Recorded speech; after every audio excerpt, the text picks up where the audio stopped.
I'll start off by saying I made the worst possible decision of my CEO career. And the warning bells are there. Imagine you're the CEO of Method CRM. You've built a prototype that holds the promise of limitless customization. No coding required. People can actually build, without code, these quite amazing workflow apps. I believed. Everyone believed. It was just a proof point. But now, you're standing on a cliff's edge. What is the challenge now? The idea of what are we selling is just becoming a bigger problem. People are really starting to get upset. Your prototype's limitations are no longer hidden, and there's a tidal wave coming. The mobile-first revolution that could wash your platform away.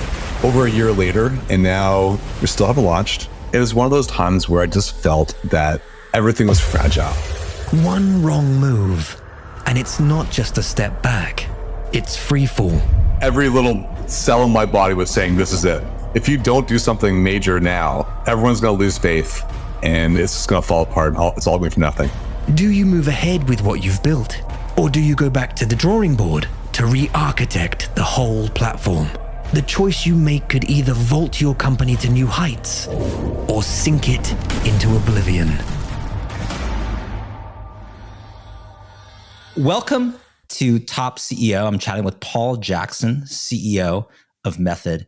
And Paul, take me through, it's been an interesting journey for you. 13, 14 years in this process. And take me through, to start off with, the original vision of Method, what you were trying to create, and this prototype that you needed to get out to launch this company in the 2010, 2011 timeframe.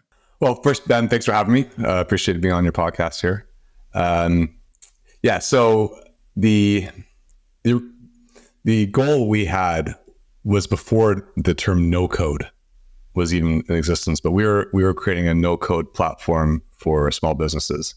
I can explain how we got there if you like. Sure. Well, and just for anyone listening, I mean, no code, it's just like, it's very in vogue now, but it's like a set of tools where you don't have to be a developer to write code, but still you have some superpowers you can do to make things happen, because the tool sort of hides all of that and allows you to point and click and configure at various levels of complexity to execute tasks. That's very in vogue now, but circa 2010, 2011, it wasn't really like a concept yet. There were certain tools and people were trying to make it simple and make things easier. But you embraced this, and what was the goal that you were going to empower small businesses to do? What were they going to be able to create using your platform? They're going to create custom workflows to solve their whatever pains they had in their growing businesses, and really ultimately it was that customers didn't break up with us anymore. That was really the problem that we originally tried to solve. It was 2010. We had just been acquired by our previous software company, Q Express, just been acquired by a private equity company. And we're sitting around thinking, okay, well, we're not going to move to Wall Township, New Jersey, where this other company that acquired us was. What are we going to do? And we thought about what the problems we saw with our current software company. And that was that customers, they're small and they're 5 people. They're different from when they're a 10-person company, and they're different from their 20-person company and so forth. And that as they change, their needs adapt. And the software that we were selling them back then was a one-size-fits-all software. And as their needs outgrew this one-size-fits-all software, they would break up with us and would go somewhere else. And we're just trying to think, how do we solve that problem? Like, how can we allow software to adapt when needs change without having them leave? Okay, so and you set out then to create a prototype, to, as many startups do, to get some initial traction, some initial sales. Usually there's a term which is like a minimum viable product, which is like, what can you sort of get out the door that satisfies customers enough? It doesn't have all the bells and whistles. It doesn't have your entire wish list of stuff, but it's out the door. And you were successful in doing that, correct? And you got something out the door that people would actually, give American, or you're in Toronto, Canadian currency or wherever in the world for, and they would gladly do it. How was that process? Was it smooth to just get your first product out there, your prototype? Yeah, and so most of our customers are in the US, so we are fortunately getting US dollars, which we eventually do turn into Canadian currency at an exchange rate, which is nice. But it's so MVP, minimum viable product. The degree of complexity changes based on the application you're making. And when you're making what is essentially a no-code platform, and you have a team of, I think we had 8 people to start off with, it's hard. It's a behemoth of a platform. You have to create the engine that allows you to drag and drop and move objects around, and create an engine so that people have a little wizard. Hey, when this button's clicked, what do you want them to do? And it has to do various things from charging a credit card to saving a record or showing a record, and all these things that you need your MVP to do, and then to allow them to sign in and so forth. It became a pretty big project for a small team to do, but we got it out, and it was really just like answering the question: Would people want this? Would people want to make their own apps? Like, would they take an app that we built using this and modify it versus buying Salesforce or buying something else that was out there on the market that didn't require you to make any customizations? And that was the question that we were answering with this prototype, this MVP. Okay, so you launch the prototype and you get the answer, which is yes, people want this. You have customers, correct? And things start to grow.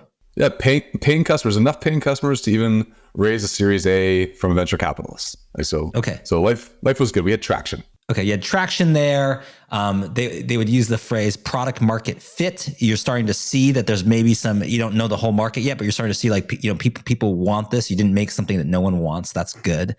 And at this point is really the critical CEO decision, because you raise a Series A. This was never intended to be your like end all be all. This is like, the super platform. It was to sort of get you further along, validate your market, validate your product, raise some funds.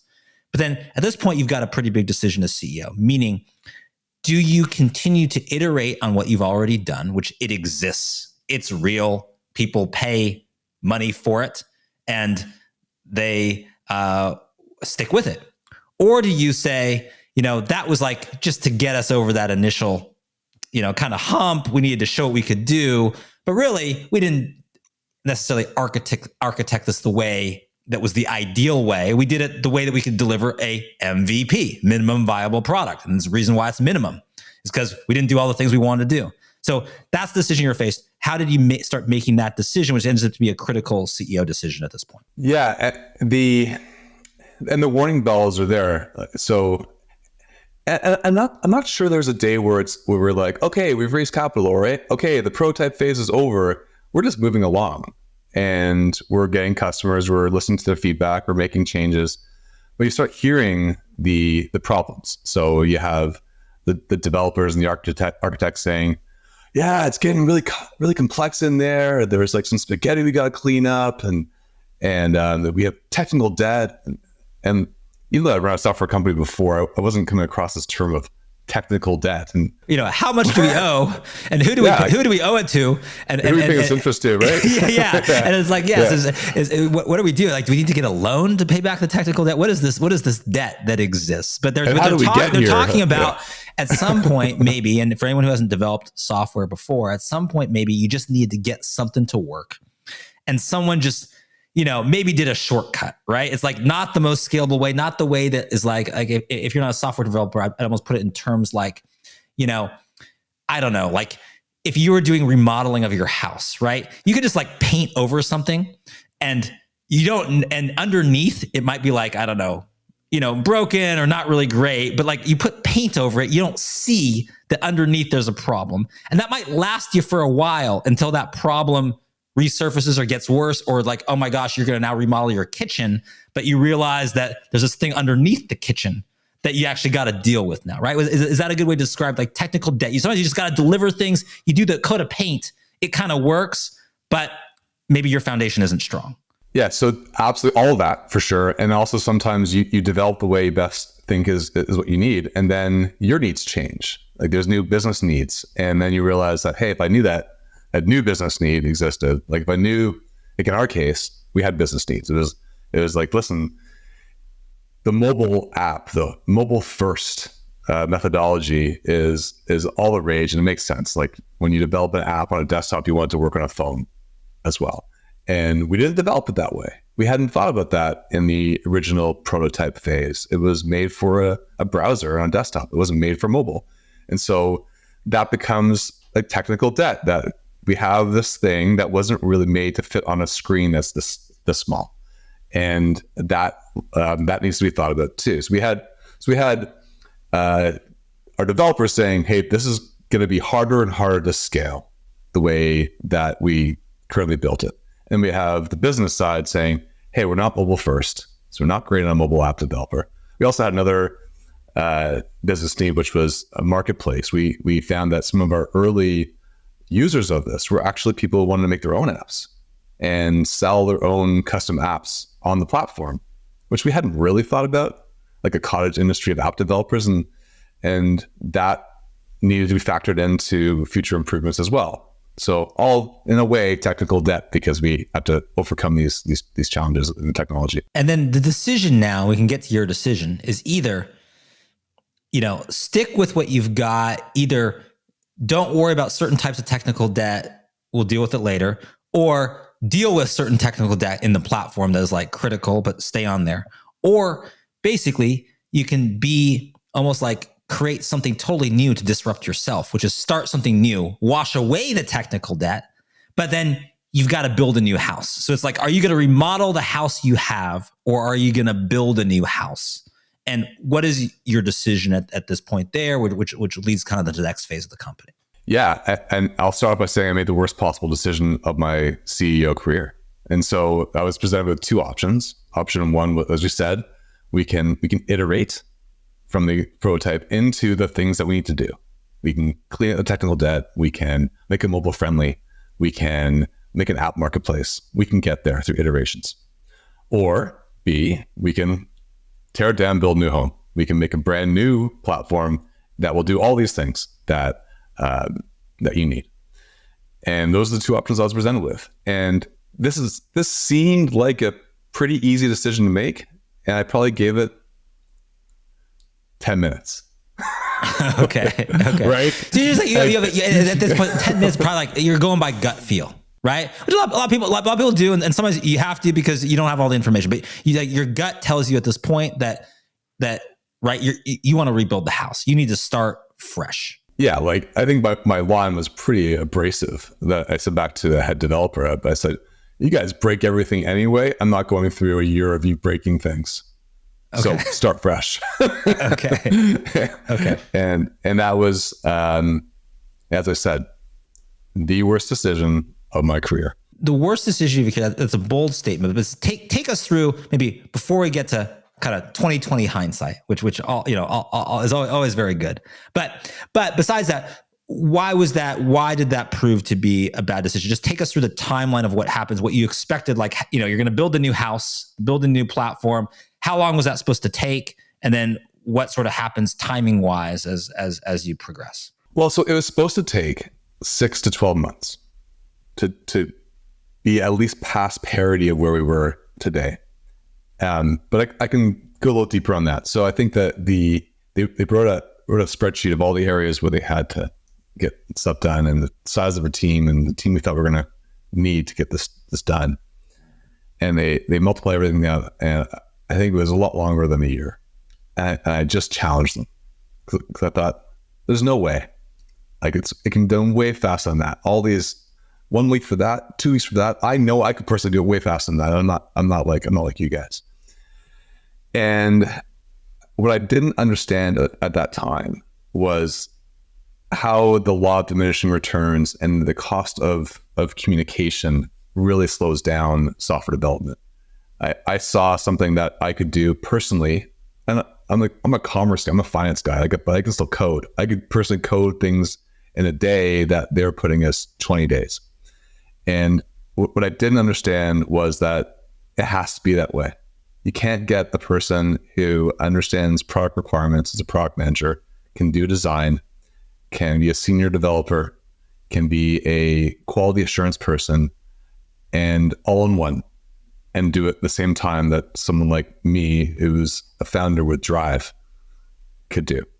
And so by pushing them back on their timelines to something that made sense for me and appeasing me, I missed the reality of the situation. So this has to be like a team sport, not an individual sport. Yeah.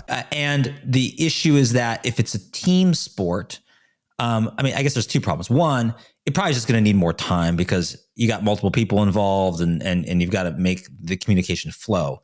But two, in this particular case, you actually had them revise the timeline to more of like an individual sport time frame, which is just going to be unrealistic and they're not going to be able to keep it. So it's probably like there was two options. Either you could just have like a long time frame and just, but this one actually has a short time frame that can't be held at this point.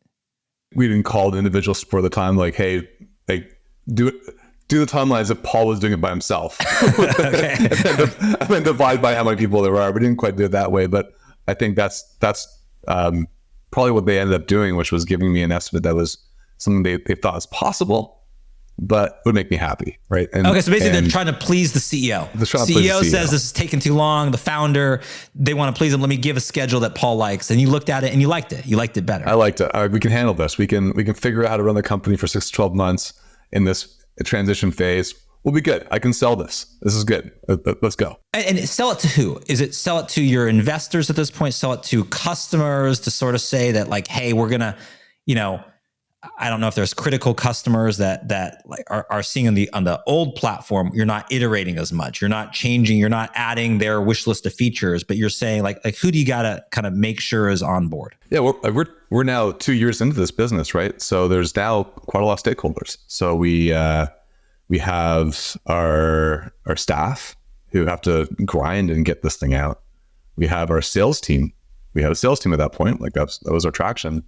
Who needs to be on board with this plan. I'm closing a Series A round. So I've got investors that need to be on board with this. So there's a lot of people to bring into the fold of the timeline and make sure everyone's aligned to what that year looks like. Okay, so you got them all on board. You had the year, the 6 to 12 months. And at what point do you start to be concerned about that timeline and what are those concerns? One, there's just a concern of delivery, but two, there's a concern of like credibility with the stakeholders that you've now promised, and you start realizing you're gonna miss the deadlines you set yourself. Yeah, like almost immediately within months, we have monthly all hands called town hall, and we do demo days where we're demoing the milestone, and like just couldn't get anything to actually demo. Right, it was months and months and months of delays, and whatever schedules we had were just revised and almost thrown out. It was probably 6 months, 8 months in where we realized that this was going to take longer, and I felt it was past the point of no return. I felt like, well, maybe it's only 4 months late, so it's not worth going back to the original version, scrapping the new one and iterating from the original one. Now, in hindsight, that would have been better. That would have been better at that point. Okay. That still would have been better. That still would have been better to scrap that 8 months or something like that. 2020 hindsight, yes, it would have been. It would have been better. So what goes there, and like take us through the timeline and the actions you have to take, because as we've chatted about before, it also becomes like a crisis of confidence, not just technology. Meaning, yes, you've got to deliver a technological product, a platform, but you also have to keep people motivated, on board, and they have to believe that you're going to get done. And what happens when you cross like, I don't know, a year and a half? You're further in. What starts to happen at that point? Yeah, so board meetings become interesting, right? So where are we in the timeline? I don't know. It's a very tough answer to give to a board. Like here's a range, but I don't actually know, because so far the confidence on these estimates hasn't played out, so I can't all of a sudden get more confident now. Okay, so you didn't just try to say, oh, it's definitely, October. 3 years. Definitely this, or it's definitely, you didn't want to give definites at this point. You're just sort of, you're hedging because you didn't want to. Because I had, and that had not worked. And so board meetings are like, okay, so the product thing that's taking a while, but let's talk about sales. Let's double down on growth. We're still selling the old platform. Let's keep selling that. And so a lot of the board meeting discussions are about sales growth, not about product. And so of course that's that's a little bit awkward. And then you have a sales team that is saying, well, I feel bad selling to someone when I know that the platform that I'm selling them doesn't have a smooth transition path to the new platform when it comes out. And so we had to make sure we had a good plan for those customers. And then we have partners. So the partners was the really hard ones. We have, at that time, we had over 100 integration partners who would do customizations using the no code for their clients. Okay, so they're partners, but they're essentially like using, kind of reselling your platform with a service layer on top, and they need your platform to be solid so that they can make money and serve their customers and not have unhappy customers on them. And then, so they sell the existing platform, knowing that there's a new one right around the corner. And so what do they do? And so we really, I think, did a disservice with these timelines to the partners, because they were just stuck in purgatory. Like, what do I do? And so that started getting tough. I think, and this goes on for, I don't know. So you said you had a year and a half, but this goes on for a couple of years before it's people are really starting to get upset. And I'm of all hands every month saying, hey, this is where we're at. And sales are still going up. We're still doing well as a company, but the idea of what are we selling is just becoming a bigger problem. Okay, so it's mounting, but you actually did have some fuel, some gas in the tank just from the initial product and sales, which means it was actually like minimum viable product, but pretty solid, right? It can sustain solid. You. We should have stuck with it. Okay, so take us through to full. I mean, the full story is it takes you about 3 years, right, to launch the new platform, and what gets you over that last bit of hump to get there, to keep everyone on board. And you said people are starting to get more angry that this has gone on. I felt that there just needed to be proof points along the way, and so there was a couple of times where I had opportunities just to make sure everyone saw where we were going, that there was light at the end of the tunnel. One was in mid 2013. We did an internal like hackathon, Shark's Tank kind of event. So we told all the staff, form into teams of 3 to 6 team members and create an app using the new unfinished platform, and pitch this app at an event to like a Shark's Tank panel of judges. And so we rented out Second City. So Second City is a kind of comedy house. There's one in Chicago, there's one here in Toronto. Yeah, like kind of improv comedy, kind of famous for like, I think like Saturday Night Live performers. Half the cast is from there. Like John Candy's from it, Rip Moranis, like, I mean, the list goes on and on and on. And so we rented. Because you try to add some fun to it, right? Yeah. You just wanted to just make it sort of fun and remind people and use that to boost morale. Yeah, and I think that at that point, that one day where we had that event, I remember thinking on the way back from the event, this is my favorite day as a CEO. I felt like everyone believed. They're like, oh, this is amazing. What we saw today was the future. People can actually build without code these quite amazing workflow apps. And the board loved it. They saw what the vision was. All these delays were for something. You can see what they're actually building. It is an amazing product. This is going to be great. And so everyone was happy. I was happy. I was pumped. And that rejuvenated everybody. Of course, now everyone's like, well, why can't we just go ahead and sell it? It's Okay. like, well, this is not actually ready. It was like good for a pitch, but it's not. There's a whole bunch of problems need to be resolved, and like you can't even pay for it. There's no like billing mechanism. And of course, set up different when you don't need your internal team. You don't really need customer support. It doesn't have to be that easy. You just work things out. You have access to the back end if you realize something. So different than to sell it, of course. And then you kind of replicated that also in an actual competition, right? I believe in Silicon Valley, you came and did something else. Yeah, that was another opportunity. So now we're over a year later, and now we still haven't launched. And then everyone's getting upset again. And it was one of those times where I just felt that everything was fragile. And I think every leader and every founder probably has a certain point in their career where they feel like it's all going to cave in and die on me, and there's nothing I can do. And even like there's points, and I talk to a lot of founders. I'm a founder myself, where there's a certain point where even it's like if I don't get done the things I need to get done today, like it's on that thin a thread that like I have to execute these things today or things may crumble. Yeah. And it was like every little cell in my body was saying, this is it. Like if you don't do something major now, everyone's going to lose faith and it's just going to fall apart. It's all going for nothing. And so that was around October or so, 2014. And Intuit, the makers of QuickBooks, announced that they were doing a QB Connect conference, big conference. I think they had Shaq and a bunch of like really big speakers come to this thing. And they were competing against a new entrant to the market named Xero accounting software. And so they wanted to make a big splash. They had all these events associated with this conference.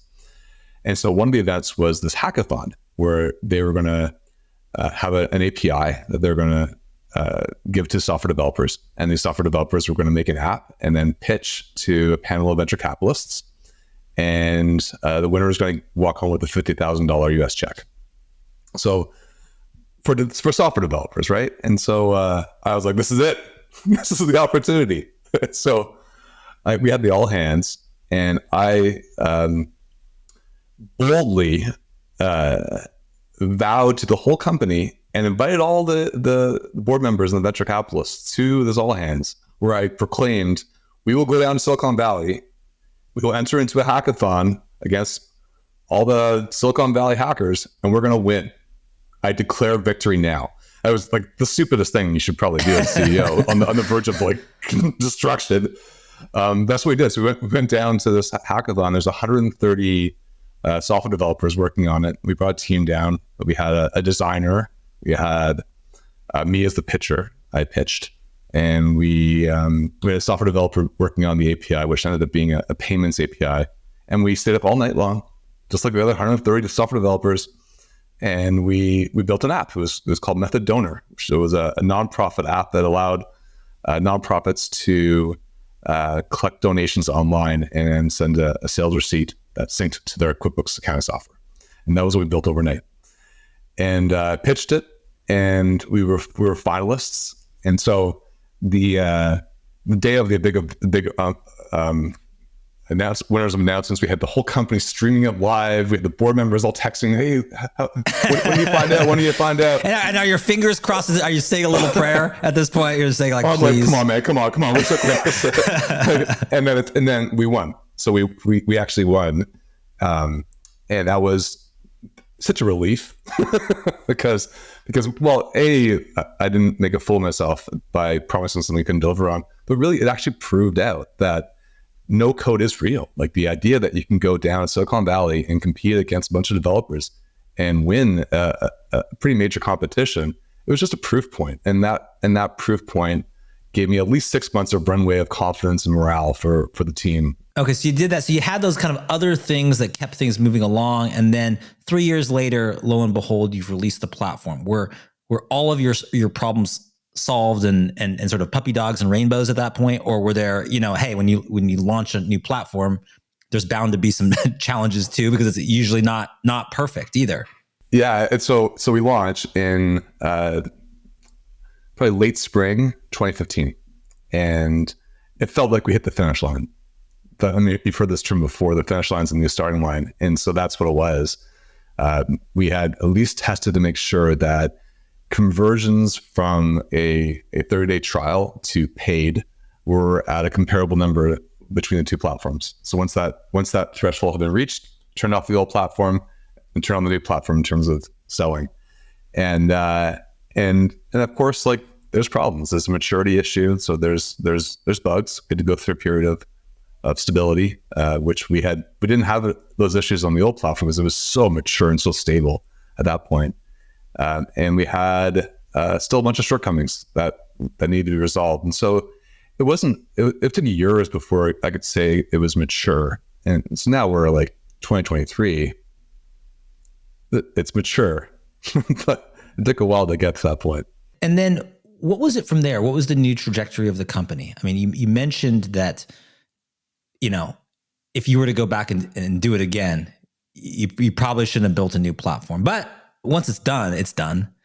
There's bugs, but you fix bugs. You go along. What was the trajectory after that? Did you, what was, were you feeling more confident? Were there new challenges? Was business continuing to grow? Was there blockers to that? How was the company doing at that point? Yeah, so we've continued to grow, and we throughout the whole period we continued to grow. Every month got easier than the previous month, right? So we had a strategy that we had been following really from day one in terms of what we were trying to be as a company and how we were trying to approach the market. And so we just slowly moved towards the various end goals of that strategy, which I can explain what that is if you like. But I think you called it before when we were chatting. You called it horizon strategy. Is that correct? Like kind of three parts strategy of what three things you were trying to accomplish, and so you're moving along those. I don't know, at those three things. You can explain what they are, but like in sequence or in parallel. In sequence. And the investment is in sequence, but they're all running in parallel. So our horizon strategy is three bubbles. Like bubble one is CRM. So can we make a no-code platform that allows people to use a CRM just as well as they could a coded CRM? So can they use a CRM that's made with no code, like they can use like Salesforce? That's proof number one. That's horizon number one.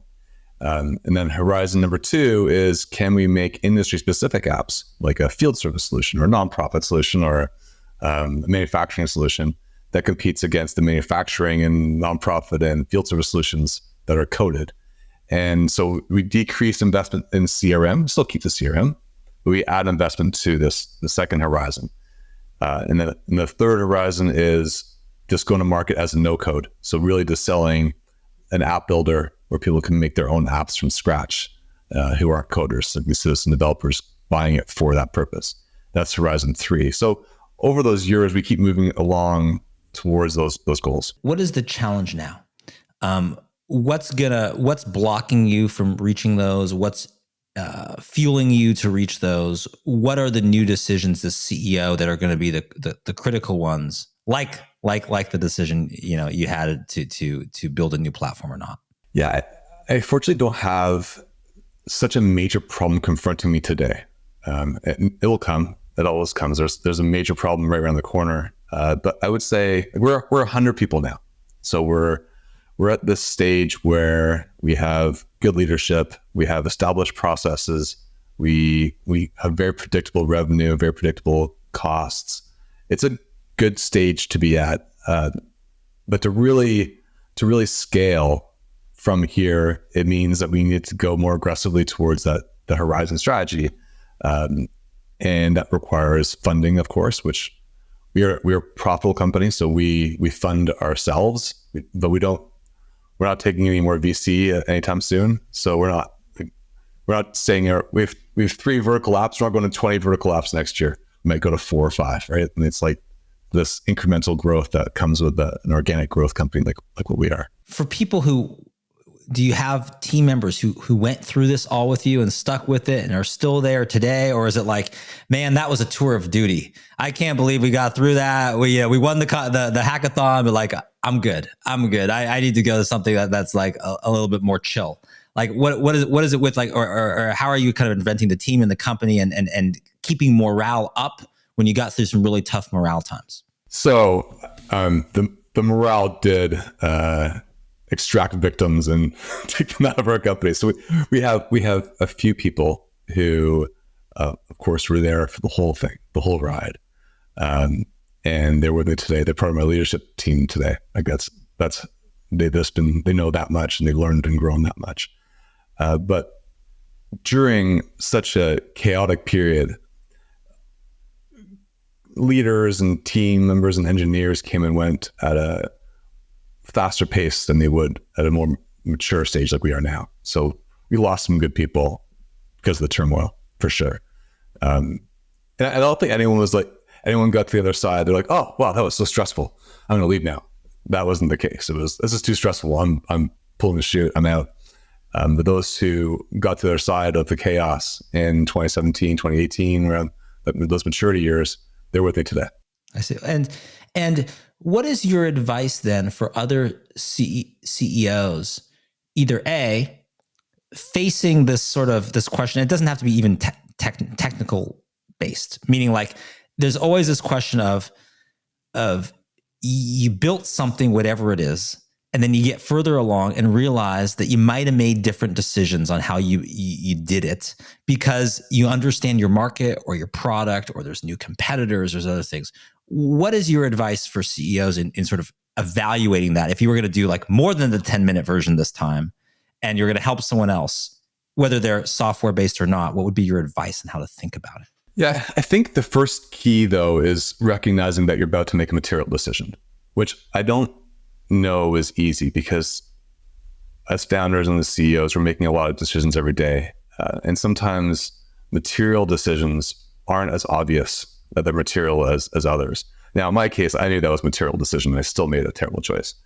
But I would say just like you need to understand the stakes of what you're doing as opposed to and just so that you can be like, not going to fly by the seat of my pants on this one because the stakes are high. That's it. I think if you are understanding this as a material decision, so if I frame the question that way, then just take the time and do the research. Like if I had done that, and I did realize it was material, if I had done the research, I would realize there are books upon books written about the death of companies due to replatforming.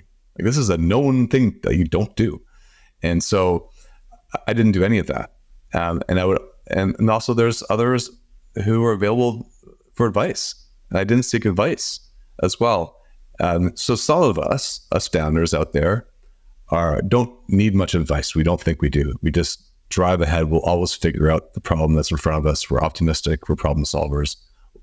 Like we'll dive in and figure it out. But if you're making a material decision that is very hard to come back from, that's when you need to throw your pride away and get some advice. And that's what I did not do. What is your also piece of advice for, you mentioned the point of no return. And, as a CEO, you're allowed to make wrong decisions or just have more information or realize that the situation changes and say that actually that was maybe the right decision given the situation, the information I had, but that situation or information is not the same. I need to change it. So at what point do you recommend, like, you've got to stick with it because, hey, your team doesn't want the CEO to be like changing every day. Like Tuesday, we're replatforming. Wednesday, we're not. Thursday, we are again. Versus giving yourself the freedom to sort of say like, oh, I might have made a mistake and I've got to turn back, which even you yourself say might have been the right decision at 8 months in or something like that. Yeah, I think what I've gotten better at as I've learned and grown personally is recognizing that there's that question to ask when you're making a decision is, what's the cost to come back from a wrong choice? Because we're making decisions every day, and I like to be very decisive and make decisions, but I now stop and say, well, if this is the wrong decision, what's the cost to come back? And if it's really big, now I'll pause and I'll really think about it. That's how I've grown as a leader. And finally, what is your recommendation to other founders in difficult times? Maybe they made their decision. Maybe they passed the point of no return. Maybe it might not have been the right decision, and they're holding it together like you were holding it together, and they've got to keep everyone's morale. They've got to keep belief. They've got to decisions made, water under the bridge. Now we've just got to keep going. What is your advice, to them? If is it look for a hackathon? Is it something else, or is it like what do you do to keep everything together? It's a really hard time to go through as a leader, but especially as a CEO. There's definitely, this is not new news that the job is lonely. Like, there's not many people to talk to. So if you are at a point where you have to carry a team through a tough period, you got to put a brave face on, and you got to make sure you believe what you're saying. But you're saying things that that don't have 100% certainty. And that's tough sometimes. And so if you're just harboring all that self-doubt and worry yourself, you're not talking to someone about it, you're doing a disservice. So join a founders forum group, join a YPO, make sure you have a buddy who's a founder that you can go for long walks with and like vent to. It will help you. Because I think I didn't have that. And so it was just all on me to stress through it myself. So I would say, make sure you have a good network of people you can talk to and people you can vent to that aren't your board, that aren't your staff. Well, and I think the one thing is that sometimes underrated, like, you know, I think there's a few things there. One, you might get advice. So someone might have some experience or know someone else. Two, you might just get support and it might just be therapeutic. But then three, you might get something that doesn't match at all, but it just allows you to riff off it, iterate off it, sparks an idea, something else. So one of the things I think that is underrated about those kind of conversations is that you might get benefit from it in multiple ways, and really like only one of those things, whether they get a great tip or you get some great support or you get something that is just out of left field, but sparks an idea in yourself that allows you to do it.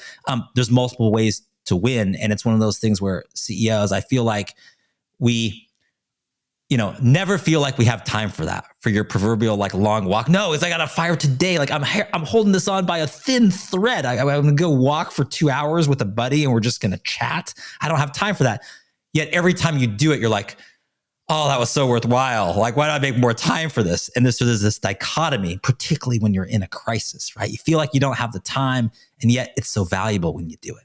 Yeah, I 100% agree with everything you just said. Like I joined a founders forum group. There's 7 of us and we meet once a quarter and we all know everything about each other's companies and what we're going through personally as well. So I would join one of those if you're not already on one of those. And then your 2-hour walk doesn't have to be a 2-hour walk during crisis. It can be 20 minutes because they already have the context. You always have the time for 20 minutes. Methods CRM launched with a dream of creating a no-code platform at a time when no-code was a term on the fringes of the tech world. As their ambitions met reality, the initial prototype strained to align with an ever-changing vision. No one model could cater to all. Methods' one-size-fits-all software became a relic of the past as customer needs grew diverse and complex. The solution? A more flexible platform, simple in theory, intricate in execution, and riddled with its own new set of dilemmas. Their MVP wasn't just viable, it was a maze of complexities demanding relentless effort from a tight-knit team. Balancing broad functionality with user-friendliness was a Herculean task. And let's not forget the accruing technical debt, that invisible burden growing heavier with each new feature, bogging down scalability. We live in a mobile-first world, and Method CRM's initial focus on desktop platforms became an Achilles heel. The newly acquired Series A investment poised a Shakespearean question: to iterate or to re-architect? Amidst all of this, Paul and his team listened. User feedback became the lodestar, a beacon in the fog of technical limitations and vision casting. In the face of daunting challenges, opportunities arise, demanding metamorphosis and inspire solutions that define our collective future. And with that, it's case closed.